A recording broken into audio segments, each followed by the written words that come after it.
1 heure de sommeil en moins cumulée dans le temps, ça peut équivaloir à une nuit blanche sur une semaine.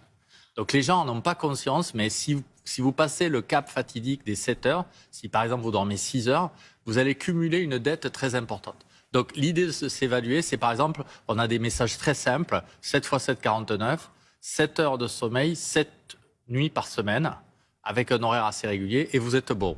Ce qu'on voit, c'est qu'il y a quand même un pourcentage très important de gens, parce qu'ils bougent leurs horaires de lever entre la semaine et le week-end, qui sont en dessous de ça. Et là, ils courent un peu après leur niveau d'éveil. Auparavant, on avait tendance à considérer que les troubles du sommeil, ça pouvait être des conséquences des pathologies mentales. Donc l'idée, c'était, je vais traiter la dépression et je vais améliorer mon sommeil.